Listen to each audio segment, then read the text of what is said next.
Hello and welcome to the Undercut podcast. I'm your host today, Jesse Billington, and we're back to preview the seventh round of the 2025 Formula One season, the Imola Grand Prix. To do this, I'm joined by Mr. Thiemo Daily. How are you?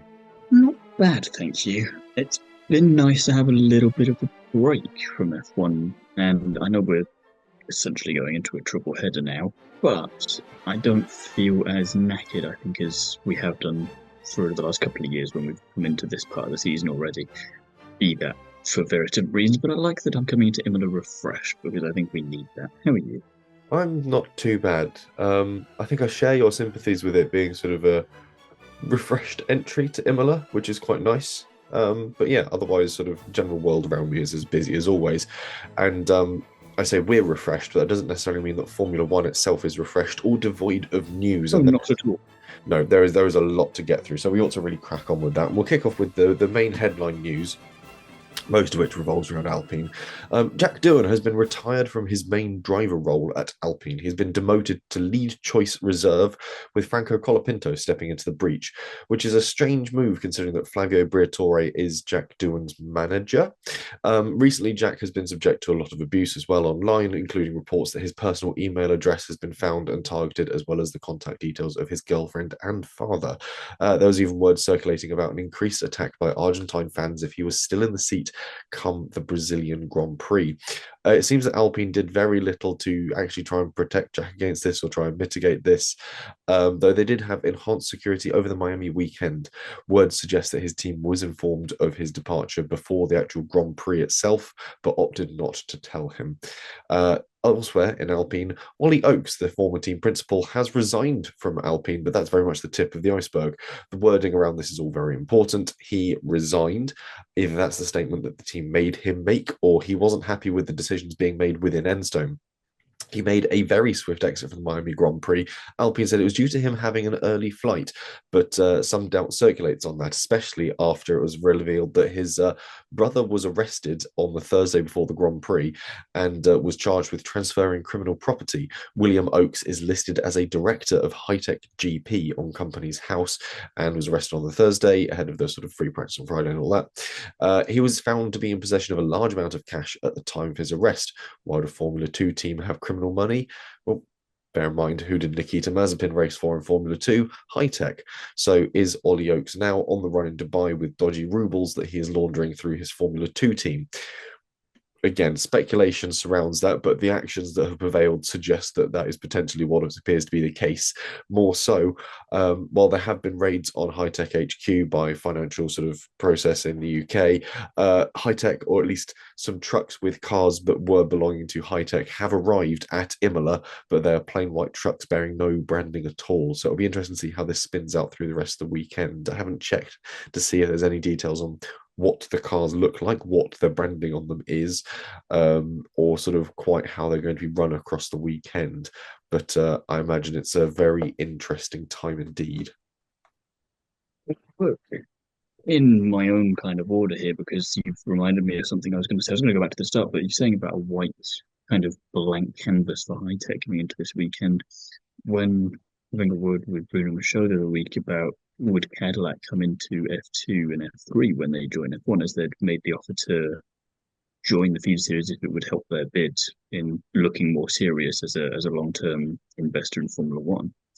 Said they're probably not coming on as a team. Maybe they should do what other teams have done and kind of set up a driver program, have an academy, that sort of thing, and partner up with someone there. This, however, does change things slightly because suddenly there's a team that could become available and you could just assume a lot of the assets quite easily there and potentially even get them a little bit cheaper than you'd normally have to because, well, why would you try and bargain with someone when you desperately need to just get rid of everything when you're trying to just deal with the various different fires that you're wanting to put out? So there's something to keep an eye on as well, I think, for the near future, or we get something where it's a little bit like stake, that you get an organization comes in, takes it over for an interim period, and then a much bigger fish comes along and takes over. Going back to Dylan Colapinto, though, it's important to stress well that it's five Grand Prix for Colapinto before a reassessment, which we talked about this before it was officially announced after Miami Grand Prix in our review. So we kind of hinted at it then. And the idea of them just testing out all of their drivers that they've got on their stable and then either choosing one of them to partner Gasly in 2026, or then if you're Bottas, Perez, Joe, etc., going, just choose me instead. So it's a very odd way of going about it, but I suppose it's also a method of going, none of you are worthy, or maybe one of you is, but I don't know if I'm the one that gets chosen, how confident I would then be in that role for how long, considering Doohan was supposed to have a long-term contract with the team in the seat, not as a reserve driver sort of thing. I'm not too surprised if it's true that Alpine haven't done too much to shield him from outside interference, as they've not given the impression of having his best interests at heart, strangely, in his entire stint so far with the team.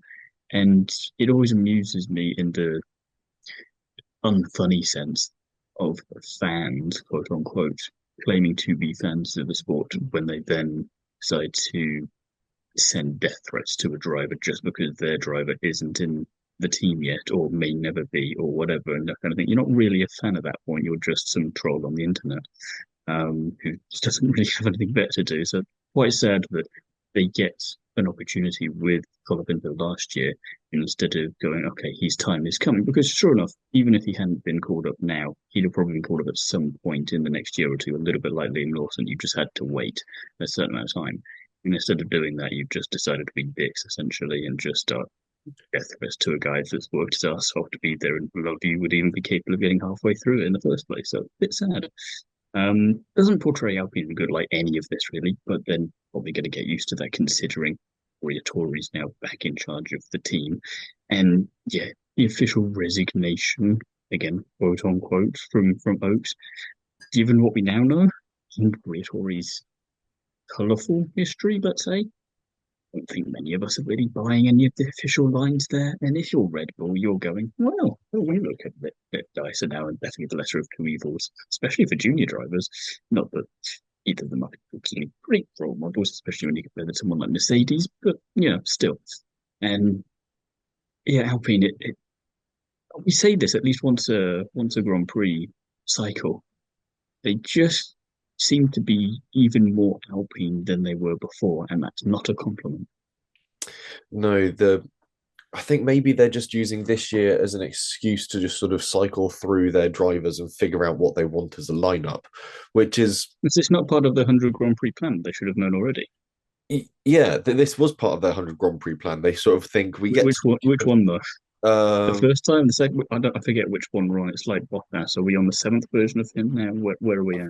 I've lost track because also we're now on the what essentially this Terminator 5, where he goes back to the second film to deal with the consequences. Are we in that kind of messy timeline sort of situation at this point? we're now on like the sixth, seventh Alpine team principal in about 5 years, aren't we? It's not good. It's kind of the window gets even shorter between, It's sort of which is good news actually when you think about it. Which means we don't have to deal with Briatore for very long. yeah, also means that there is an increased chance that one day you or I could be the team principal of Alpine.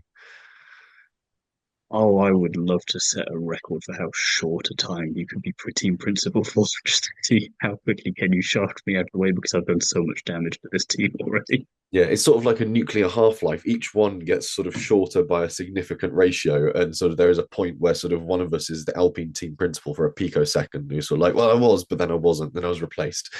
So yeah, that's all the interesting news from Alpine and the changes that are going on there. Obviously, Flavio Briatore stepping into the breach as sort of interim team principal. His ban following 2009's Crashgate was lifted or sort of it expired, it lapsed. So he is sort of allowed back into Formula One within reason.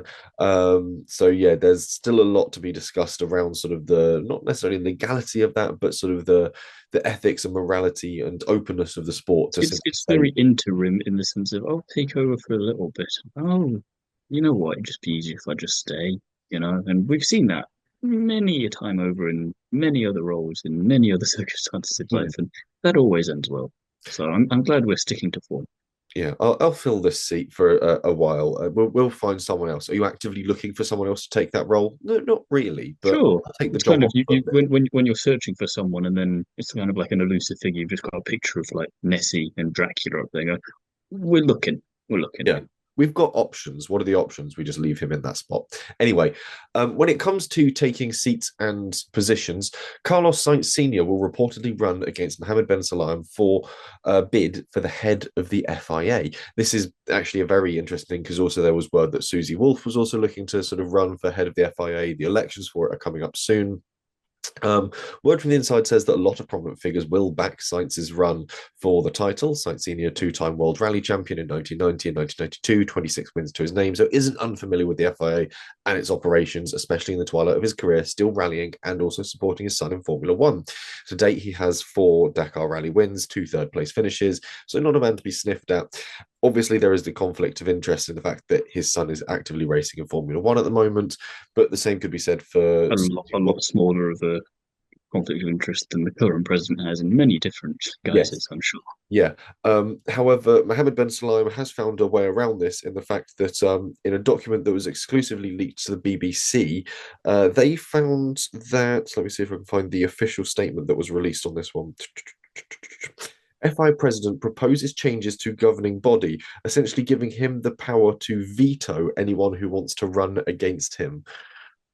So he's turned the FIA into a dictatorship, is what he's planning. I may have jumped the gun with my comments about Bria Corey there, but they seem very applicable to as terms of linkage to the next story. So that's worked a treat. And yeah, that's always the way you want to go about it, isn't it? Nice, fair, free election, and you're already stopping people from coming into meetings when there's absolutely no cause for it.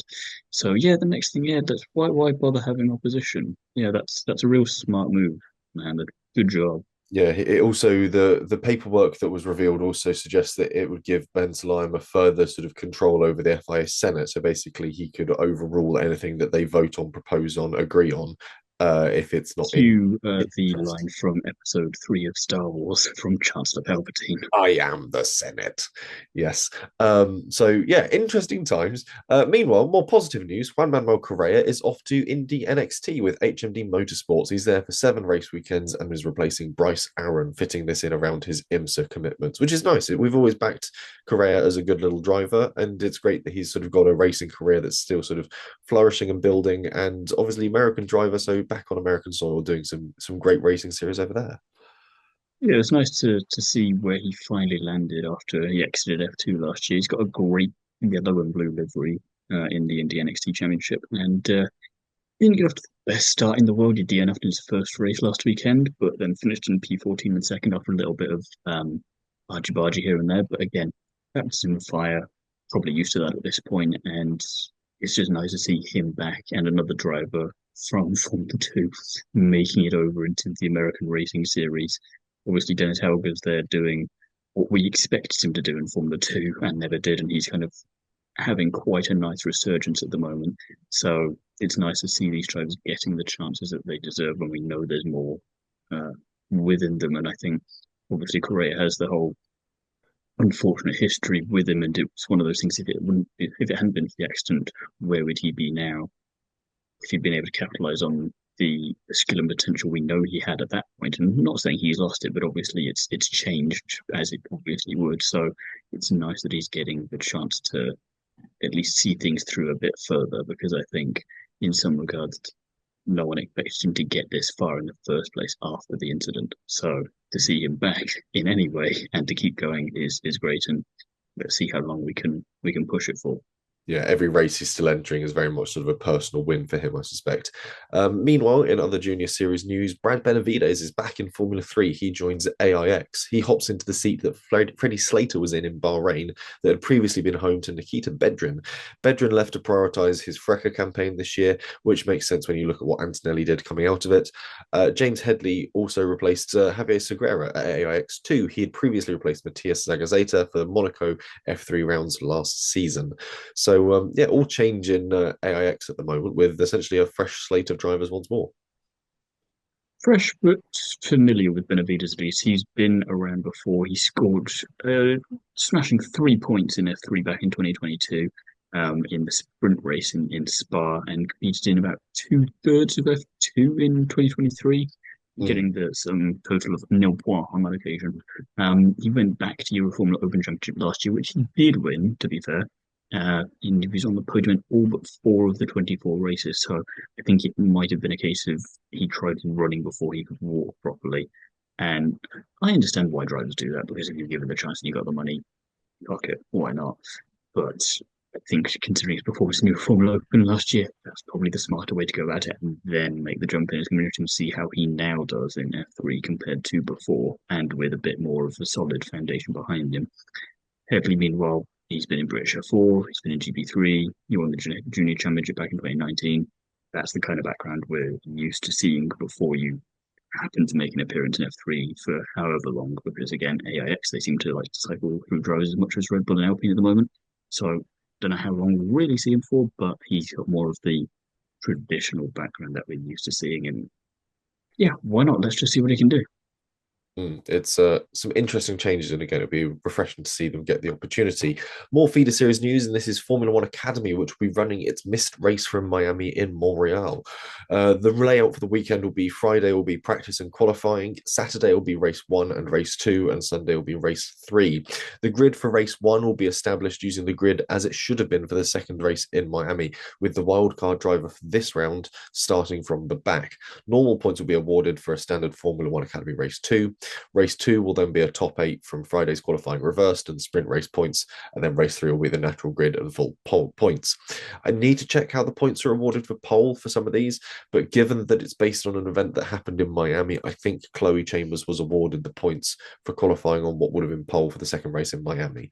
So it's all a bit sort of higgledy-piggledy, and it does suck I think for... you get 4 points for it, and you should get to keep it because it's pole, it's a separate session, it's still run, and even though you didn't get to start from there, that's not Yeah, you still invalidating the achieved... qualifying results, especially if they're using those results Yeah, for the first race in Canada. So that you should achieve all be that pretty result, so straightforward. therefore will get your points for it. Yeah, it does suck for Ava Dobson, though, who obviously won't be Yeah, partaking in that race.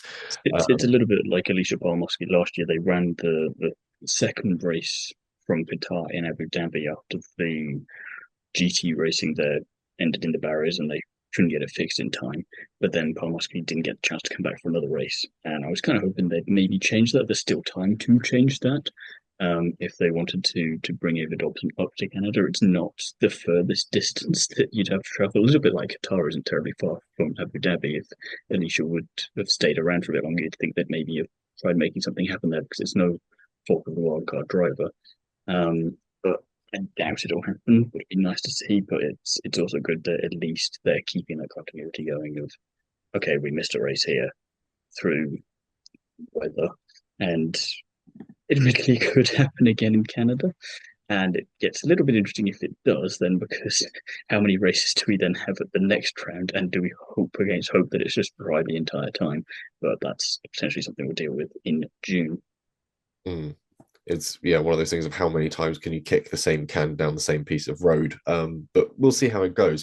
Meanwhile, If all the wildcard drivers in for one big race at the end and just have fun with it, there we go. That would be quite interesting. Meanwhile, Mick Schumacher has reportedly been in talks with Andretti about an F1 seat.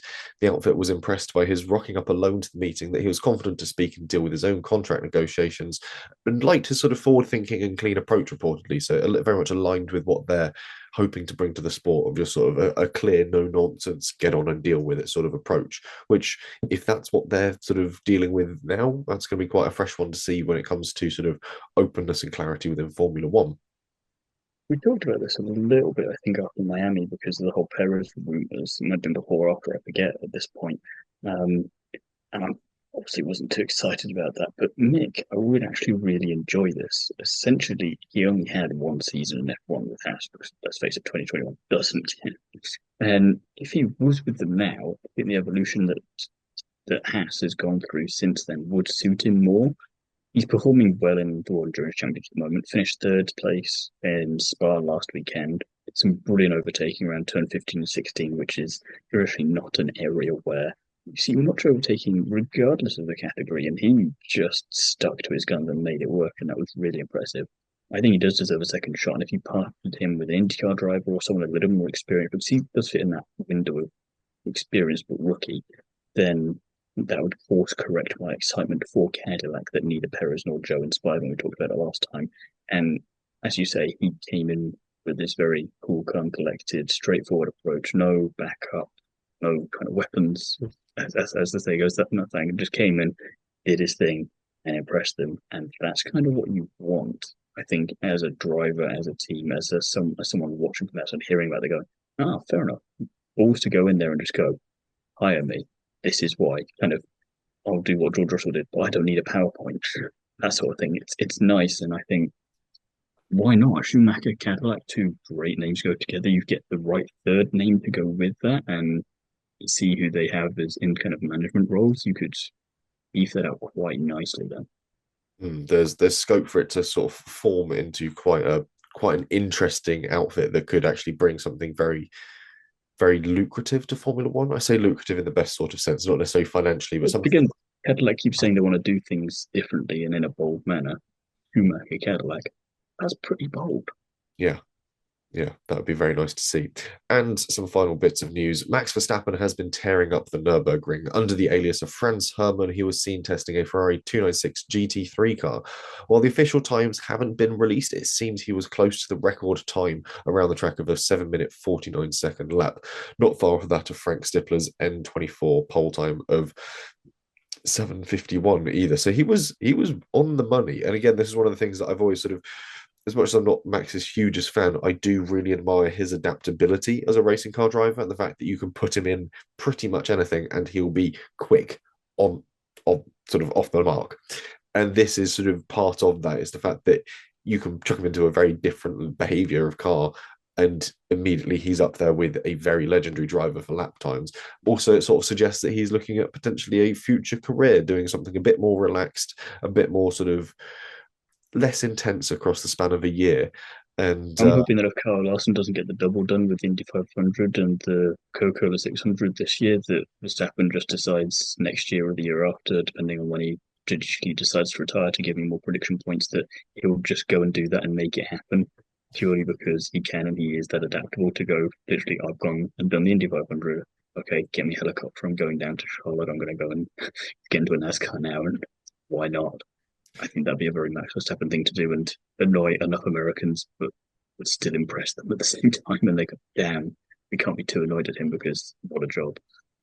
yeah, it would be an impressive move and one that I don't think is outside the bounds of reasonable for Max Verstappen to achieve once he departs Formula One, which we don't know when he's going to do that, but there is suspicion that it might Canada, be I soon. told you.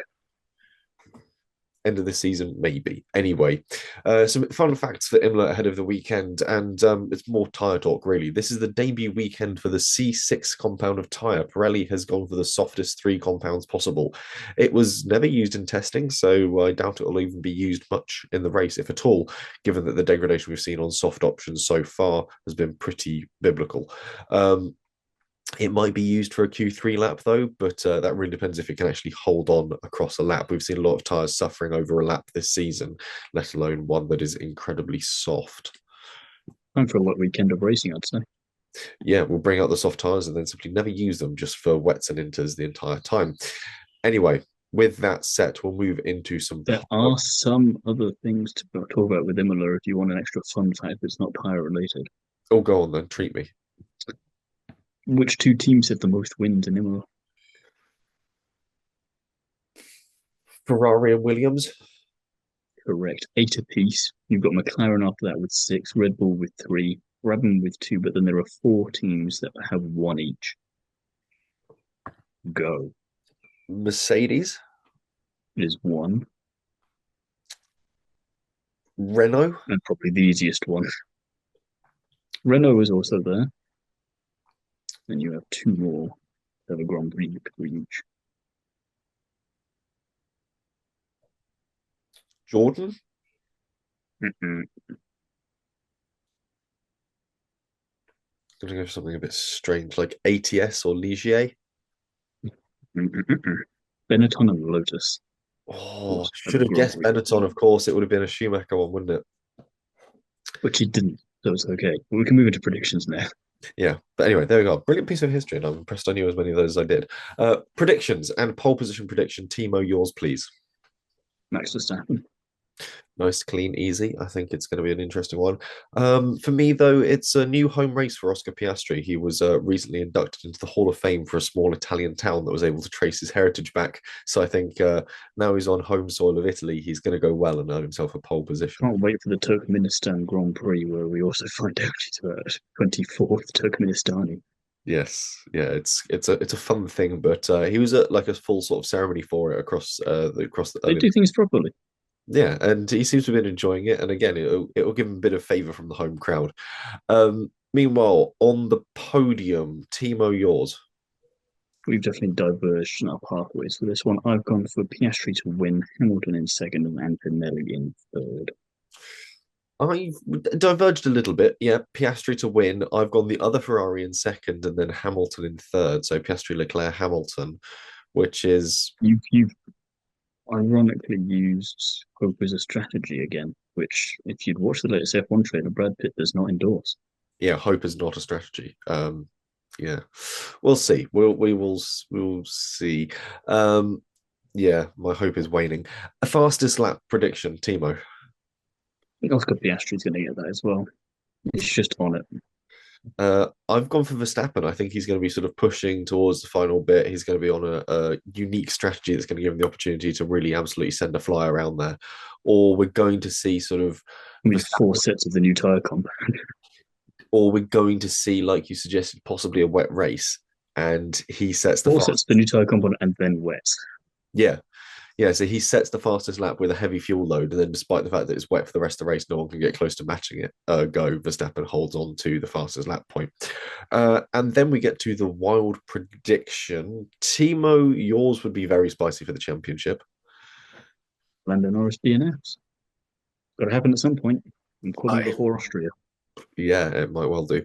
Meanwhile, I'm going for double Alpine points, which I think is just sort of shredding money at this point if it was a gamble.